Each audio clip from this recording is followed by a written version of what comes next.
Ndị Anambra ndewono.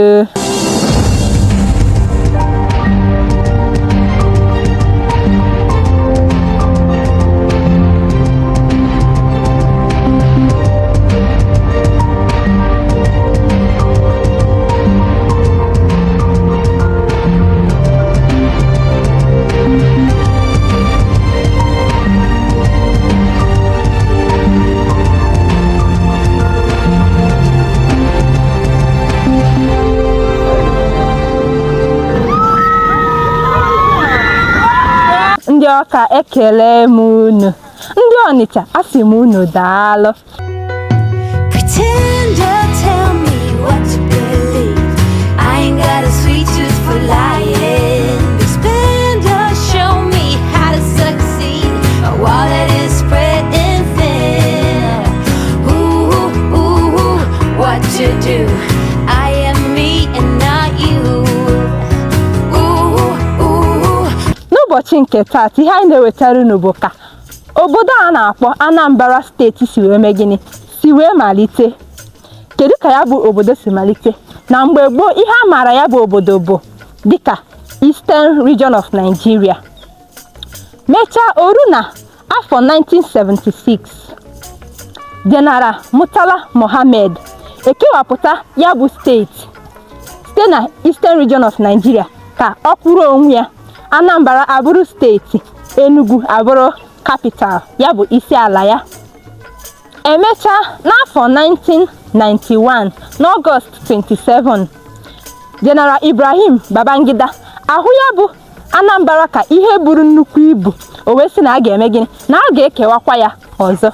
Emechaa kewaa ya, Anambra abụrụ steeti, Ọka abụrụ isi ala, Enugu abụrụ steeti nke ya, Enugu abụkwara isi ala ya.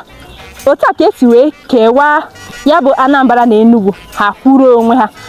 Ha na-eme omenala dịka steeti ndị Igbo ndị ọzọ niile si eme gịnị si eme omenala ha. Enweghị ihe dị iche na omenala ha na omenala ndị Enugu maọbụ omenala ndị Abịa maọbụkwa nke Imo maọbụ Ebonyi. Abịa na omenala ha na-emegasị, ha na-eme emume iri ji ọhụrụ, ha na-eti mmọnwụ na ndị ọzọ wee dere gabazịa.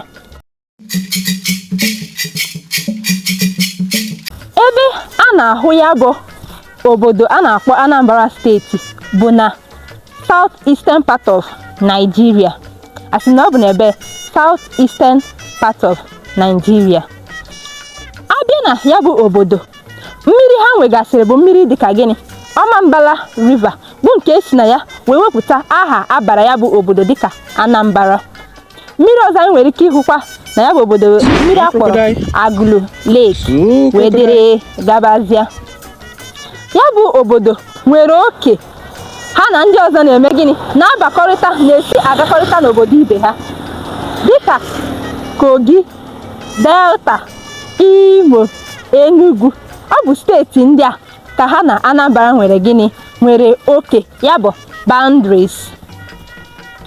Ihe ọzọ anyị ga-eleba anya na ya, ha nwere ọmarịcha ala eji eme gịnị eji akọpụta nri. Anambra nwere gịnị ọmarịcha ala eji akọpụta nri. Ha nwere plantation dịgasị iche iche, ya nakwa a mara ha dịka ndị na-akọ ọrụ ugbo nke ọma. Asịsị kwuo ihe eji mara ha bụ azụmahịa. Ha bụ ọkaibe na azụmahịa. Ha ejighị azụmahịa egwuregwu. Ọ bụ ya mere na asịsị kwuo ụfọdụ n'ime ha bụ ahịa ka ha na-azụ. Ha na-agba mbọ onwe ha. Enweghị onye ị ga-ahụ asị gị na n'ịta afụfụ dị ya mma maọbụ na ya ga na-arụrụ mmadụ ọrụ. Kama ha bụ ndị a maara dịka ndị na-eme gịnị ndị na-azụ ahịa nke ọma. Ihe ọzọ anyị ga-eleba anya na ya bụ ndị ama ama chịrị ya bụ obodo. Ndị chịrị ya bụ obodo chịpụta ya n'ụdị ọ dị ugbu a. Onye mbụ chịrị ha dịka onye isi ala ha bụ Joseph Abulu n'afọ 1991.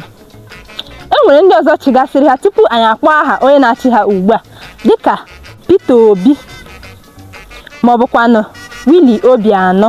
Onye na-achị ha ugbu a bụ His Excellency Prọfesọ Charles Chukwuma Soludo, bụ onye nke malitere ọchịchị ya n'afọ 2022. Ya bụ onye na-achị ha ruo ugbu a. Ka anyị leba anya na aha ndị ama ama na ya bụ steeti Anambra dịka Peter Obi, bụ onye nke zọrọ ọchịchị dịka onye isi ala Naịjirịa n'afọ 2022 ya na onye chịbugoro ya bụ steeti Anambra.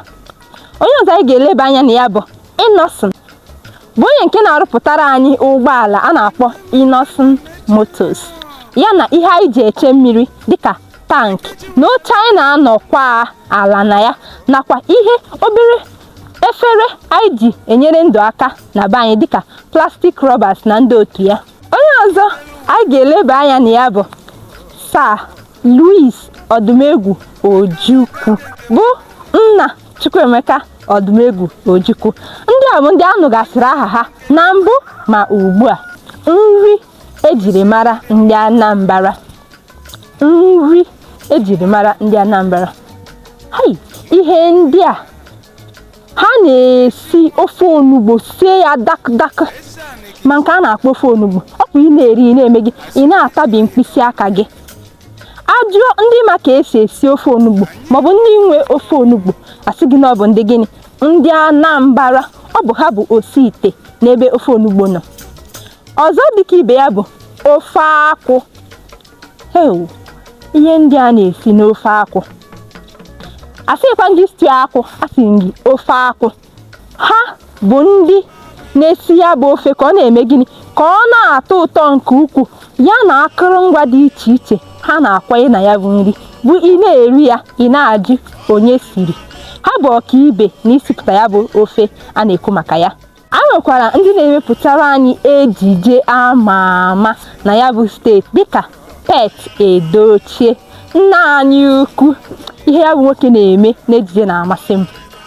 Onye ọzọ bụ nwa ya nwoke, onye nke a maara dịka Yul Edochie. Ọ bụ maka Zubi Michael, bụ onye nke na-eme gara ịmakwa ndị anyị bụ. Ka anyị leba anya n'aha ụmụ nwaanyị ha: Ngozi Ezeọnụ, Rita Edochie nakwa ndị ọzọ dị iche iche bụ ndị anyị agaghị akpọgasị aha ha. Ihe ọzọ anyị ga-eleba anya na ya bụ okpuru ọchịchị dị na ya bụ steeti. Ha nwere okpuru ọchịchị 21 ya bụ 21 local government. Ọzọ dịka ibe ya bụ enwere ebe a na-ekirigasị anya na ya bụ obodo dịka Ogbunike Cave. This is Ogbunike Cave in Anambra State, and this is said to be one of the scariest caves in Nigeria.